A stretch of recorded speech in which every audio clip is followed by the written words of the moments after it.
ममता बनर्जी को प्रश्न करना चाहिए कि कितने महिलाओं के साथ ऐसा होगा। नहीं तो ऐसे घटना घटते रहेगा और दूसरों को ज्ञान देते रहेंगे। अगर आप शिक्षा प्रतिष्ठान के अंदर ऐसी चीज घट रही है एक के बाद एक और आप उसे रोक नहीं पा रहे हैं, so it is a pathetic failure.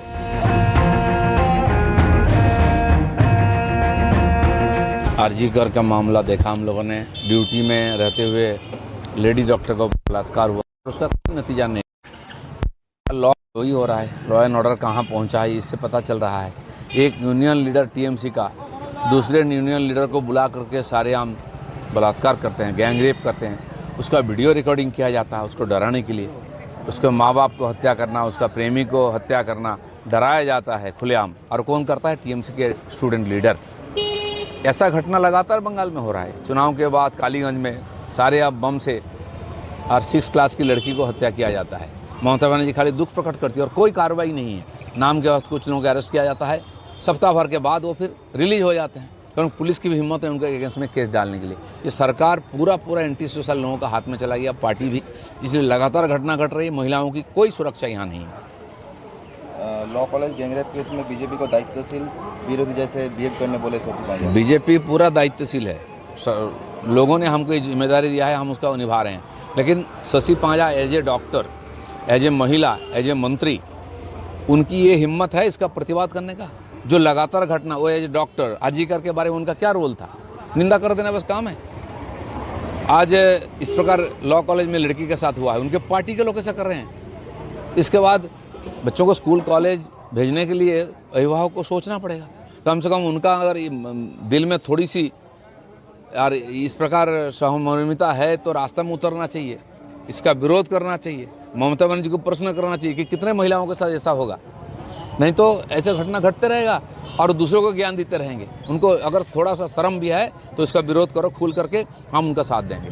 अगर दोस्त को रेप करी तो पुलिस कैसे निरापत्ता देगा? कल्याण नहीं। दोस्त को रेप कर दिया, खुले कॉलेज बंद है, वहाँ बुला करके आपके स्टूडेंट लीडर ऐसा और अपकर्म करते हैं, आप उनको सपोर्ट करें। As a lawyer, senior lawyer, आप ये लॉ कॉलेज में पढ़े हुए हैं, आप इतने बड़े लॉयर, कानून जानते हैं, आपकी हिम्मत है करने के लिए?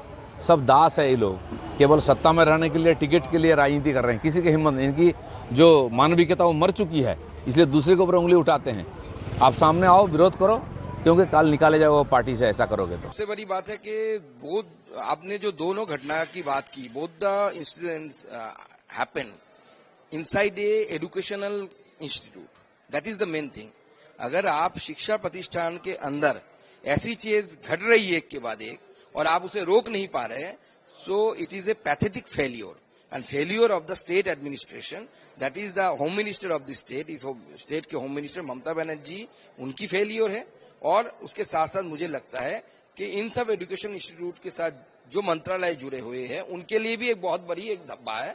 और मुझे तो लगता है कि इसका रिस्पॉन्सिबिलिटी लेते हुए किसी को तो रिस्पॉन्सिबिलिटी लेना चाहिए। सब बोल रहे कि हर जगह में हम पुलिस नहीं रख सकते। एक फर्स्ट ईयर के स्टूडेंट के साथ अगर ऐसी घटना घटती है, उसको पद का झांसा देकर इस तरीके की घिनौनी काम किया गया, तो और क्या बाकी रह गए होने के लिए?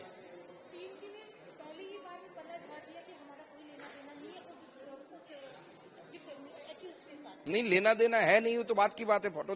फोटो मिल रहा है, जो मिलेगा वो तो बाद में विचार किया जाएगा। लेकिन जो विषय ये है कि आप अगर एजुकेशन इंस्टीट्यूट के अंदर एनवायरमेंट नहीं रख पा रहे, ये तो एक्सेप्ट करिए। This is your failure, you have to accept that. और अगर इस तरीके का फेलियर आपको हो रहा है तो आपको अपने पद पर बने रहने की कोई अधिकार नहीं है। वहाँ कोई खास करके माता, बहन, दीदी और हमारा जो कन्या है, कोई सुरक्षित नहीं है। ये आज नहीं है, पिछले 14 साल से चल रहा है, ज़्यादा तो 4-5 साल से ज़्यादा चल रहा है। हंसखाली का इंसिडेंट बोलिए, कालियागंज का इंसिडेंट बोलिए, सब विद्यार्थी। हंसखाली नौदिया जिला में क्लास 9 का विद्यार्थी रेप करके उनको ख़त्म कर दिया टीएमसी का लीडर लोग। सीबीआई हुआ, जेल के अंदर में है टीएमसी का नेता का लड़का। कालियागंज में भी हुआ है, वो 12 साल का विद्यार्थी का, एक राजवंशी परिवार में। उसमें भी जावेद बोलबे एक अंदर में है, उनके पिताजी टीएमसी का अंचल प्रधान है। अब हर इशू में देखिए, हर क्षेत्र में ये हो रहा है ममता बनर्जी के लिए। बंगाल की जनता को आगे आना चाहिए या इलेक्शन कमीशन को बंगाल में चुनाव के दौरान जो धांधली होता है, जिस तरीके से गुंडागर्दी होता है, जिस तरीके से हिंदू को वोट डालने के लिए रोका जा रहा है, election commission should work.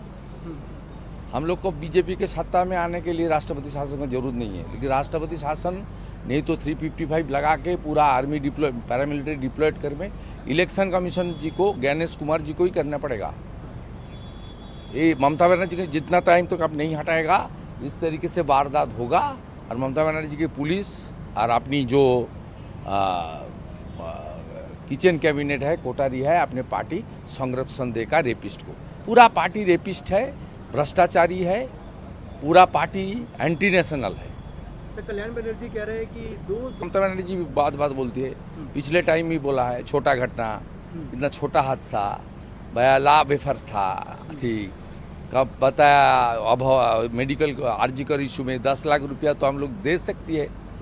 CM का स्टेटमेंट आया, क्या है, ममता बनर्जी का कंपनी का एम्प्लॉय है कल्याण बनर्जी, अपने मालिक जो बोलेगी वो तो उस तरीके से बोलेगी। ये पूरा पार्टी यही है, नारी के सम्मान, नारी को प्रेस्टीज और नारी को सुरक्षा देने का काम ही नहीं कर रहा है। जिस तरीके से मोदी जी का लीडरशिप में बीजेपी रूल स्टेट में नारी सुरक्षा के लिए काम कर रहा है, आसाम से लेकर यूपी से लेकर उड़ीसा से लेकर सब स्टेट, बंगाल में इसमें 1% भी नहीं हो रहा है। इसलिए एक ही है, ममता बनर्जी को हटाओ। मैं तो ममता बनर्जी को हरा दिया, पार्टी ने मुझे रिस्पॉन्सिबिलिटी दिया था, मैं हरा दिया अपने क्षेत्र में, लेकिन बंगाल के जनता को ममता बनर्जी को एक सीएम बना देना चाहिए। 8 महीने बाद चुनाव है, ये करने से बंगाल का हर नारी को सुरक्षा प्रदान करने का काम नरेंद्र मोदी जी का लीडरशिप में भाजपा ही करेगा। सर, चुनाव की बात आपने करी, टीएमसी ने आज वो प्रेस कॉन्फ्रेंस की, डेरेक ओब्रियन ने, उन्होंने कहा कि बिहार में बर्थ सर्टिफिकेट डॉक्यूमेंट वो घबरा, एनआरसी पीछे से लाने की दे आर फीलिंग सिवियर साइकोसिस, बिकॉज रोहिंगा मुसलमान का जो घुसपैठिया का नाम है वोटर लिस्ट में, बिहार का जो हो रहा है यहाँ होगा तो सब नाम निकल जाएगा। कम से कम 50 लाख रोहिंगा मुसलमान का नाम है, इसीलिए फियर साइकोसिस। ये लोग आ रहा है दिल्ली 13 को इलेक्शन कमीशन में, ये लोग डेपुटेशन करेगा, वहाँ ममता बनर्जी के 2 मिनिस्टर और विश्वा चौधरी भट्टाचार्य को ममता बनर्जी यहाँ भेज रहा है। ये इलेक्शन कमीशन को देख लेना चाहिए किस तरीके से। ममता बनर्जी तो कुछ दिन पहले ज्ञानेश कुमार जी को सीधा अटैक किया, इलेक्शन कमीशन ने कॉन्स्टिट्यूशनल बॉडी सीधा अटैक किया अपने वर्कर्स कॉन्फ्रेंस में 27 फरवरी 2025। वो बताया सीधा, जो ये चीफ इलेक्शन कमिश्नर इसका साथ गुजरात सरकार में था, ये अमित शाह जी का सेक्रेटरी था, इसका ये बीजेपी का आदमी है। एक कॉन्स्टिट्यूशनल पोस्ट होल्डर को और इलेक्शन कमीशन को इस तरीके से अटैक करता है। इलेक्शन कमीशन क्यों खामोश बैठा हुआ है? Election commission should take appropriate action. Election commission is a constitutional body, independent body, उसका पास पूरा पावर है। इसलिए वो ड्यू टू देयर फियर साइकोसिस कर रहा है। और रोहिंगा मुसलमान का नाम बहुत है सारा वोटर लिस्ट में, ये निकल जाएगा तो इसका वोट बैंक में सींध लग जाएगा, इसलिए कर रहा है। ठीक है भैया, काम